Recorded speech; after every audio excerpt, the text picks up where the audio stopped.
Well, this is an incredible moment in the history of US and India. 20 years of strategic partnership now being carved out into a new phase through this particular trade deal that was being negotiated, a hard bargain between US and India. Tough negotiations, really. In the past, we've heard a lot of leaders in US saying that Indians are tough negotiators, and that's how it has been finalized. It's going to be a win-win situation. That's how the Indian government is trying to dub this. Of course, we do not have the nitty-gritties or the final blueprint of the trade deal, of what it means for India, what it means for the US, how beneficial will this be for the common people, for businesses in these countries. The Russian oil was one of the key clinchers. That's what we're being told. Donald Trump claiming that India has agreed to stop buying Russian oil completely and diversify into buying Venezuelan oil and more American products, more American, trade that will happen on the tariffs front. From 50%, it has been slashed to 18%, one of the lowest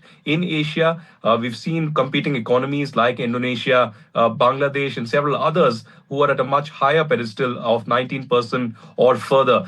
Prime Minister Narendra Modi, as was expected, being felicitated by the colleagues of the NDA and the BJP inside the Indian Parliament. In a few minutes from now, we will be hearing from the Prime Minister himself, who will be speaking in detail about this particular deal and what it means for the Indian masses. Perhaps later in the day, we could hear either the Commerce Minister or a top minister from the Modi cabinet speaking inside the parliament and giving details of the US-India trade deal and what the slashing of the tariffs really meant when it comes to the India-US strategic partnership that is being taken forward. Overall, Divya, we've had a bipartisan support from US. We've been speaking to a lot of top diplomats and experts and foreign policy wonks on this particular situation between New Delhi and Washington, D.C. That was being planned for a very long time, but finally there's been a consensus. I also met top bureaucrats from Ministry of External Affairs and Commerce last week on Friday who had confirmed to me that we are at the last level of the negotiations, almost at the closure, and the obstacles that were there are behind us. At that moment, it was difficult to believe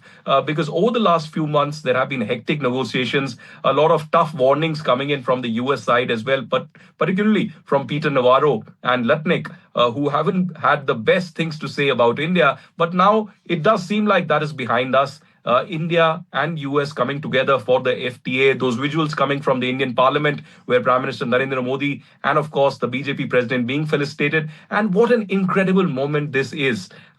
India finalizing trade deal, not just with the US. One will have to see the bigger picture out here. It was New Zealand, it was Oman, it was the India-EU FTA. And now, finally, in letter and spirit, we have the India and US trade deal that is on cards, perhaps to be formally announced and signed in the next few days. We have Foreign Minister Jaishankar in Washington, D.C. today. Tomorrow, he'll be attending a very critical meeting on critical minerals between several democracies. And further, we could possibly see Trump also visiting India in the next few months. So